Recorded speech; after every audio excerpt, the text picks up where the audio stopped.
नमस्कार मैत्रिणींनो, आज आपण पाहणार आहोत डायरेक्ट कपड्यावरती कटोरी ब्लाऊज कशा पद्धतीने कट करायचं हे मी थोडक्यामध्ये तुम्हाला दाखवण्याचा प्रयत्न करत आहे।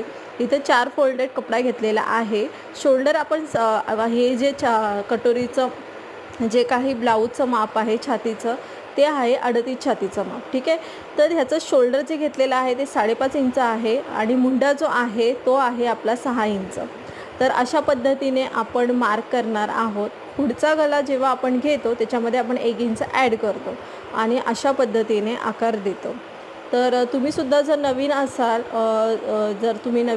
डायरेक्ट कपड्यावरती तुम्ही ट्राय करू नका। तुम्ही आधी पेपरवरती ट्राय करा। पेपरवरती ट्राय झाल्याच्यानंतर जेव्हा तुमचा कॉन्फिडंट वाढेल त्यानंतर तुम्ही कपड्यावरती ट्राय करा।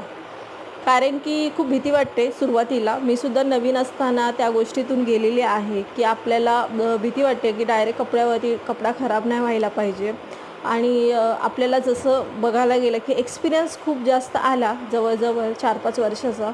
त्याच्यानंतर आपल्याला हिंमत होते की मी डायरेक्ट कपड्यावरती कट करावं आणि तुम्हीसुद्धा तेव्हाच घ्यायचा ज्या वेळेला तुम्हाला कॉन्फिडंट येईल की मी माझं जे कटिंग आहे ते प्रॉपर आहे आणि माझं कपड्यावरती जसं की मी आता करते।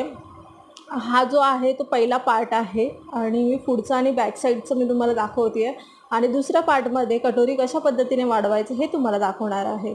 थोडक्यात काय मी कशा पद्धतीने डायरेक्ट कपड्यावरती कटिंग करते हे दाखवण्याचा माझा मेन उद्देश आहे।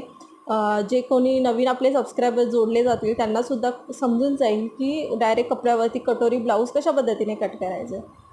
तर इथे मुंड्याच्या आकाराच्या इथे जे आतमध्ये आकार आपण अर्धा इंच आतमध्ये घेतो पुढील भागासाठी ते कट केलेलं आहे आणि बॅक साईडला कस्टमरची रिक्वायरमेंट अशी होती की तिला पसरट गला पाहिजे। तर ह्या गोष्टी खूप महत्त्वाच्या असतात। कस्टमरच्या रिक्वायरमेंटनुसार आपल्या डोक्यामध्ये ठेवावे लागतात की कस्टमरला गळा कसा पाहिजे, पसरट पाहिजे का तसं पाहिजे। कारण की गळ्यामुळे पूर्ण बॅक साईडचा शो निघून जातो, म्हणून ह्या गोष्टीसुद्धा खूप जास्त काळजी घेणं गरजेचं आहे।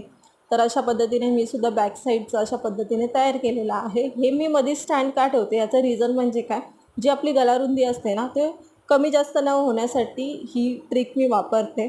जर तुम्हाला डिटेल व्हिडिओ पाहिजे असेल तर मला नक्कीच कमेंट्स करा। धन्यवाद।